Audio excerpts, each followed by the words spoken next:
So in this video, I want to talk a little bit about standardization of AS150s and how I think it should be done. Let's go.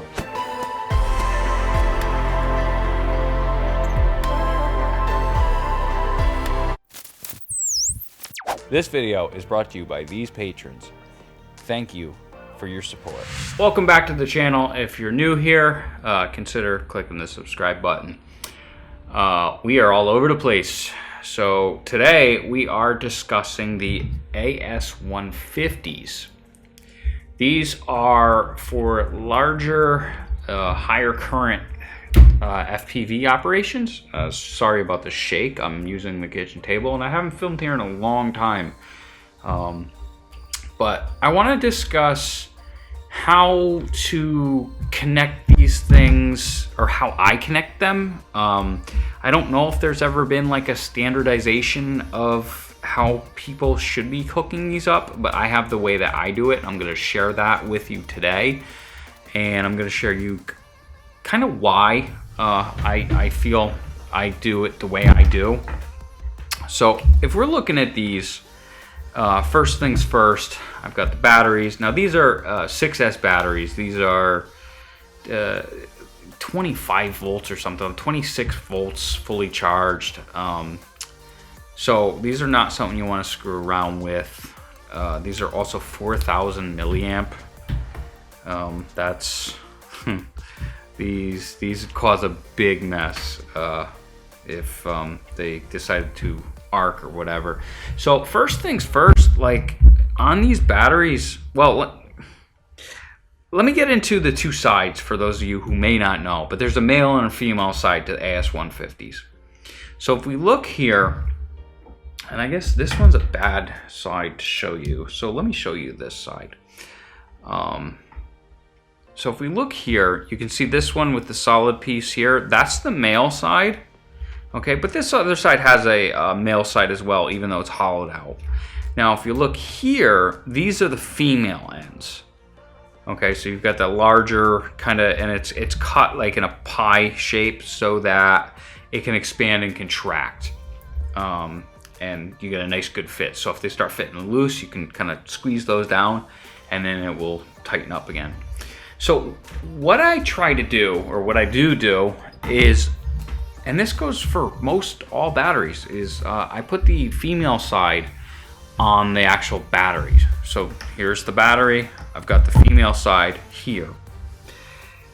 The male side I put on the craft. And the reason for that is because it's a lot easier to accidentally arc the two male ends than it is to arc the two female ends. It's also harder to get something in here to allow that to happen.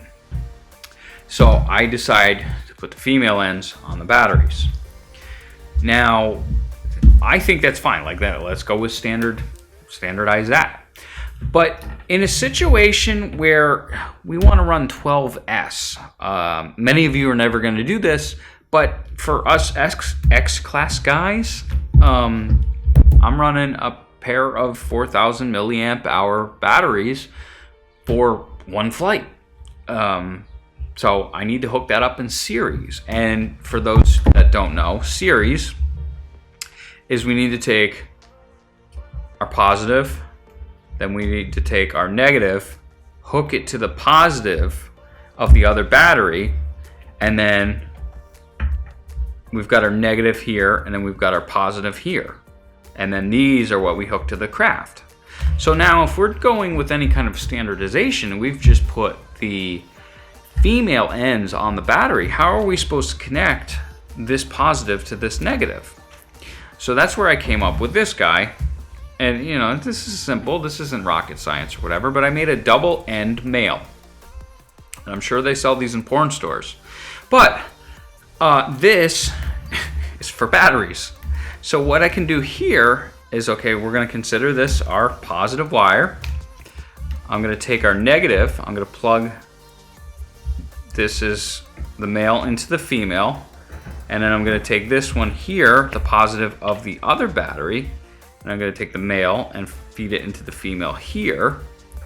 Okay, and now I've got my positive and negative, and if I check this across here, it's going to be like 52 volts or whatever, and that's our 12S. Now, a little safety here. Let me unplug this. Suppose we wanted to do something different. Okay, suppose for a second that we said, let's put one male and one female on the battery. So let's go, we'll put the male on the positive side and the female on the negative side. Well, you've got this attached to a craft, okay? You're tired, you're whatever, it's the last flight, you never say last pack. And then you go to plug it in. If you have one male and one female, you can accidentally plug in the battery to itself. And I mean, I guess that's great if you're looking for a viral video, but if you're looking to fly or not have a fire, you don't want to do that. So that's why I go with the female on both sides. Now, I had one of you guys ask me, how do we do the anti-spark feature on the AS150? So let me talk a little bit about that. So here's our female side, and as you can see, this is cut here, and then it's got the expandable ring there. Okay, and then this plastic piece just comes up here and hits this. So the anti-spark feature is on the male end, which is, I believe, this is one of them. So if I back that down, as you can see here, right there, this is cut, and there's a little O-ring in here. This is the anti-spark feature. What this does is it keeps good contact from happening between the male and the female side before they are fully seated together. So if I take this battery and plug this in here, you'll see that you'll get barely any contact here.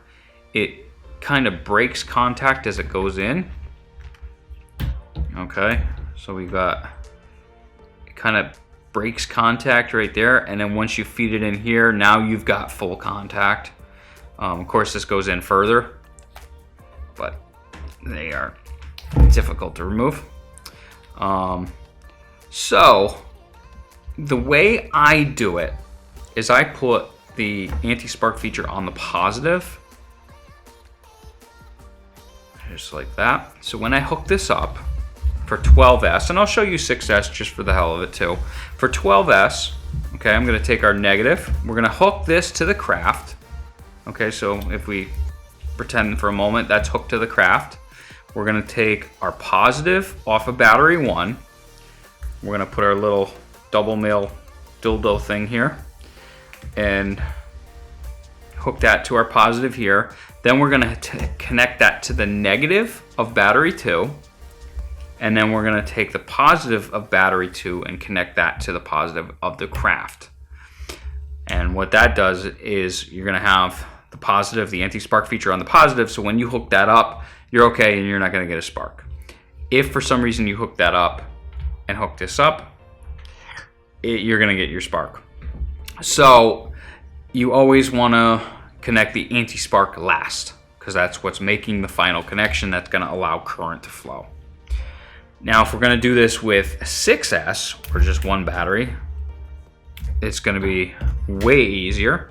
We're going to take our negative, connect that to the craft, and then we're going to take our positive, and then that's got the anti-spark side, and connect that to the craft there, and now you're powered. So way easier with 6S.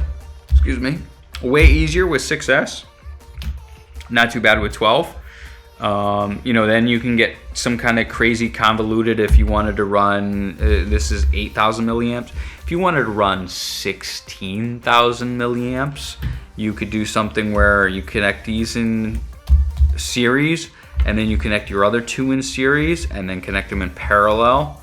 Or you can have the APD PDB, which has 2 ports for positive, 2 ports for negative. You can actually hook that up and just have 2 positive legs coming off and 2 negative legs coming off, and then hook your one series on one side and hook your other series on the other side, and then that will give you the 12S, but just more battery power. So I mean, I can go into why, the difference between series and parallel, but that's not the scope of this video. The scope of this video was really talking about some kind of a standardization for how we connect the AS150s. This is just the way I do it. This isn't the right or wrong way to do it. It's how I do it. How do you do it? Do you do something entirely different? Are you using the other, I want to say they're the XT90s, and I've even seen a third one come out fairly recently, and I say like 8 months ago, something like that, and I don't recall the name of it. But if you know what it is, leave me a comment below. If you do something terribly different, if you put the anti-spark on the negative, let me know in the comments below. I don't see a wrong way to do it. The way I do it has been working. I don't get any large sparks or anything like that. So there's that. So yeah, if you are probably never gonna run these AS150s unless you're gonna do X class. But you know, yeah, let me know in the comments below if you have a certain way that you do them, or you're looking to get into X class or any of that sort of stuff. I am interested to have that conversation with you guys. So with that, if you enjoyed this video, if you learned something today, click that thumbs up button. And if you haven't done it already, go ahead and punch that subscribe button, because you only get to do it once and it's fun. And I'll catch you later. Peace.